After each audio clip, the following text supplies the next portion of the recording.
Hello, my name is Mary Roddy. I'm a radiologist from Charing Cross Hospital in London and a member of the OsiriX UK user group.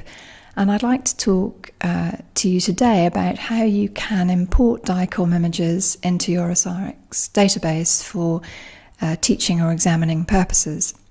You can import cases either from a CD or from an external hard drive.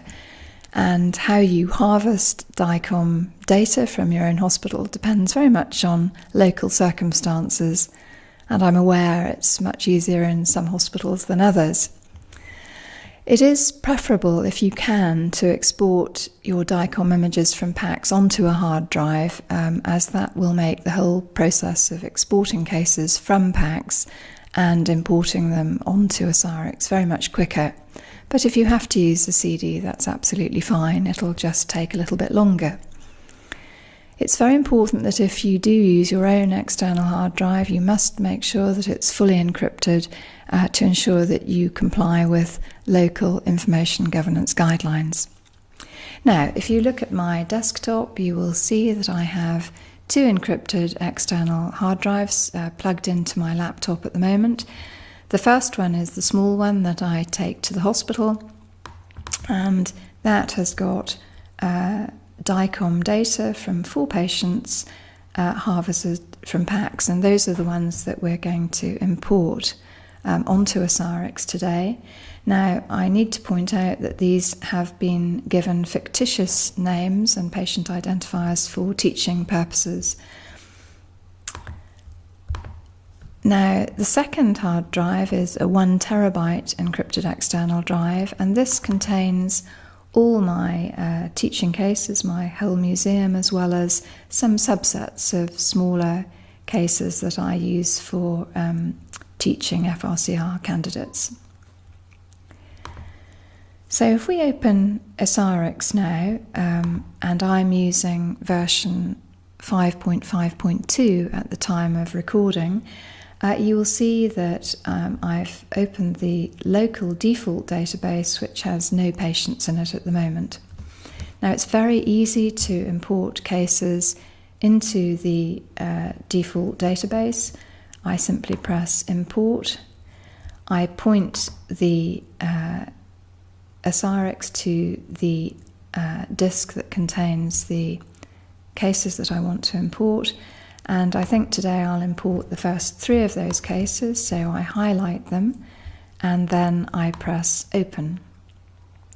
Now at this point OsiriX will ask you whether you want to copy the links or copy the files, and it's very important that you always copy the files, and once you press that you'll see very quickly those cases will come across into the local default database, so you can have a quick look at them and make sure you're happy that you've got all the images you want. Now that's great, but it's very important to recognise at this point that these cases, which are not anonymised, are actually sitting on your laptop at the moment. They're not in your encrypted external hard drive, and that would not comply with my own local information governance guidelines. So I would always prefer at this point, if I haven't got time to anonymise the cases straight away, to put them onto my encrypted external hard drive. Now, in order to do that, I want to create a folder on there that is named something like Cases for Anonymisation, so that I don't mix it up with my other cases. And once you've been doing this for a while, you'll probably have a folder sitting on your hard drive for that purpose. But I'm going to show you how to create one. We need to close OsiriX, open up our external hard drive, and we need to create a new folder. So I'm going to create a new folder, and it might be called Cases for Anonymisation. So I've got my folder created now. So I'm now going to open OsiriX again. And what I need to do now is to tell OsiriX to look at that particular folder so that I can move these patients across into it. And the way we do that is in OsiriX, you press File and we press New Database Folder. And then I need to point it to my encrypted external hard drive and point it to that folder that I just created and press Create.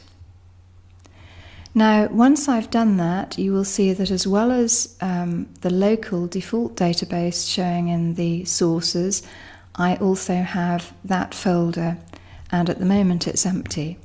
So if I click back on the local default database and highlight these patients, what I can do is simply drag them across into that folder, and they go very quickly.